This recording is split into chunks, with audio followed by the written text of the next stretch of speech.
Baada ya kufika katika kiwanda hiki, tumefanya ukaguzi wa shughuli mbalimbali zinazoendelea katika kiwanda. Hatimaye pia tumeona namna ambavyo kiwanda kinavyofanya kazi. Kwa sasa mwelekeo ni kusambaza hizi nguzo za zege katika maeneo oevu na maeneo yana majimaji, na maeneo ya visiwa, kuna maeneo imepita mito. Kwa hiyo katika mazingira kama hayo, shirika la TANESCO limekuwa likitumia hizi nguzo za zege. Kwa hiyo kama kamati tumeridhika na kazi ambayo tumeiona imefanyika hapa. Kiwanda kimekamilika na uzalishaji umeanza.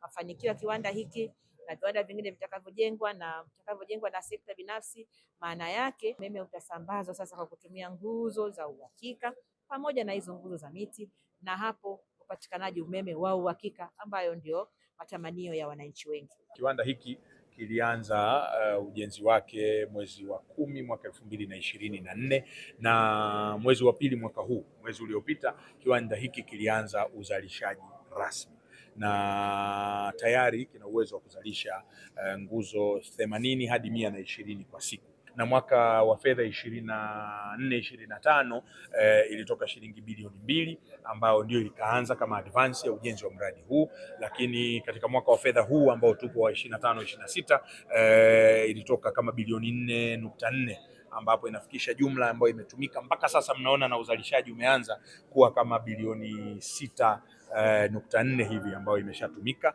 lakini bado kuna kama bilioni 1.4 ambayo haijalipwa kwa mkandarasi kwa sababu yupo katika kipindi cha uangalizi.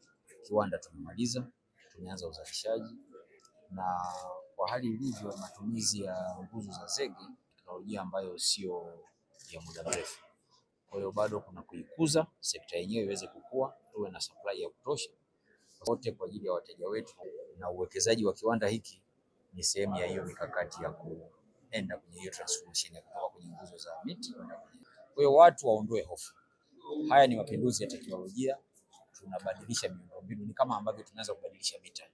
Tunatoa mita za zamani, tunaanza kuweka smart meters.